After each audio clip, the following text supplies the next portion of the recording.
Biasanya orang yang baru nikah ujiannya itu tiga tahun pertama. Kalau dia bisa ngelewatin masa 3 tahun pertama, insya Allah agak lebih mudah ke depannya. 3 tahun pertama ini paling berat. Apalagi kalau dia nikahnya, alhamdulillah gak pacaran. Kalau pacaran kan ujiannya udah sebelum nikah udah banyak ujian ya. Pas sudah nikah ya udah selesai. Bukan udah selesai ujiannya, udah gak ada yang perlu udah hambar aja. Udah plain ya. Pernah gitu Ustaz? Enggak sih. Untung ya, untung. Alhamdulillah gak pakai pacaran. Soalnya yang pacaran diputusin melulu. Jadi yang udah pacaran lama, pas udah nikah, kita mau ngapain lagi ya? Kayaknya udah semua ya? Oh iya, udah semua. Bulan madu dari dulu juga udah sering. Kan udah agak-agak plain gitu kan? Tapi kalau yang belum nikah, belum pacaran, nikah nih. Jadi kayak benar-benar baru pacaran, cuman ada konsekuensi lain yang mungkin ini jadi kayak semacam ujian lah biar sabar. Masa-masa adaptasi, masa-masa saling mulai mengerti, oh ternyata kamu tuh kayak gini dan segala macam. Apalagi kalau baru nikah langsung LDRan, kan berat banget tuh. Nikah LDRan, pacaran LDRan aja berat. Benar gak sih? Nggak ngaku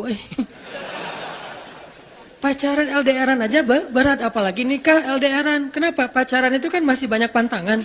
Nikah kan udah masih banyak ibadahnya. Tapi nggak boleh ibadah, coba gimana? Nggak sengsara tuh, merana kan? Harusnya boleh, tapi nggak boleh. Yang tadinya nggak boleh aja, sengsara, apalagi udah boleh.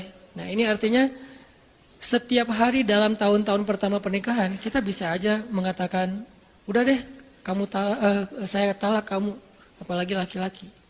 Kalau nggak sabar dikit keluar kata-kata talak. Kalau udah keluar nggak bisa ditarik lagi tuh. Karena kalimat itu walaupun guyon tetap kena kan? Guyon aja kena, apalagi serius. Enggak usah, saya waktu itu lagi dikuasai amarah. Emang ada yang cerai dalam keadaan nyaman? Kita talak yuk, gitu. Enggak ada kan? Yang namanya cerai pasti marah tuh.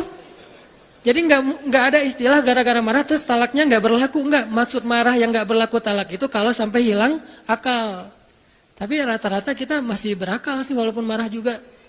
Karena ada orang yang marah tuh kemudian dia jadi kayak orang yang gila gitu gara-gara marahnya itu hilang akal. Tapi kalau masih berakal, masih mukallaf, masih bisa berpikir, ya namanya cerai nggak ada yang nggak marah. Yang namanya cerai pasti marah. Say, aku talak kamu. Nggak ada, udah talak manggilnya say. Udah gitu pakai emoticon yang love gitu. Tapi talak kan agak-agak klise ya. Nggak ada, pasti emoticonnya tuh berderai-derai atau hatinya terbelah kan gitu kan ya. Lagi rame soalnya tuh yang kayak gitu-gitu.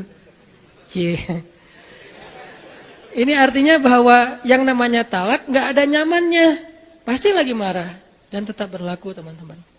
Kalau nggak Allah membimbing lisan kita, mungkin hari kedua udah talak tuh. Kalau Allah nggak membimbing hati kita, mungkin bulan pertama udah talak. Berarti kulla yaumin huwa fi sya'an. Sebetulnya kalau dengan logika iman, harusnya kita yakin setiap hari itu Allah pasti nyelamatin kita setiap hari. Cuman karena udah diselamatin jadi nggak ketahuan. Kalau nggak diselamatin ketahuan.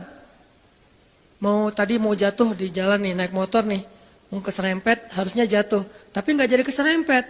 Atau keserempet dikit nggak jatuh. Kan kita suka lupa kalau kayak gitu kan ya. Kalau udah jatuh baru ingat. Kan saya tadi udah baca bismillah kenapa masih jatuh? Gitu kan? Tapi kalau nggak jatuh, kita lupa bahwa ternyata perjalanan kita itu dilindungi oleh Allah sehingga kalau udah sampai bilang alhamdulillah.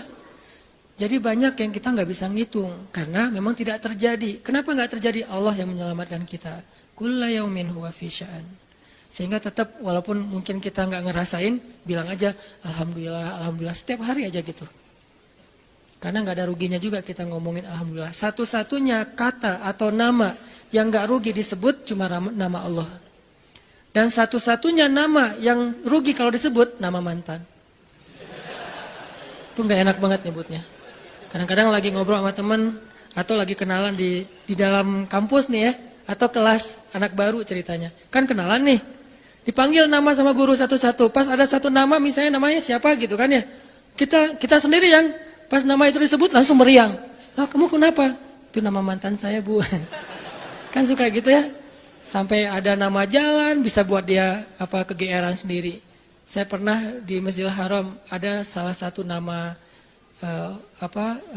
gate, nama gate tuh, bukan gate Masjidil Haram ya. Kalau gate Masjidil Haram semuanya nama cowok, kan nggak mungkin saya punya mantan cowok kan. Salah satu gate di hotel lah, itu namanya tuh nama, pokoknya nggak usah disebut, ketahuan ntar, di stalking lagi ya. Ada salah satu gate di hotel besar kayak Zam-Zam Tower gitu, gate-nya tuh namanya nama seseorang. Pas ngeliat tuh, hah, gitu doang. Coba bayangin, nama aja bisa bikin kita calangap. Nama, coba. Jadi satu-satunya nama yang kalau disebut itu bikin kita nggak nyaman, itu nama muatan. Dan satu-satunya nama yang kalau disebut bikin kita dapat kebaikan, cuma nama Allah.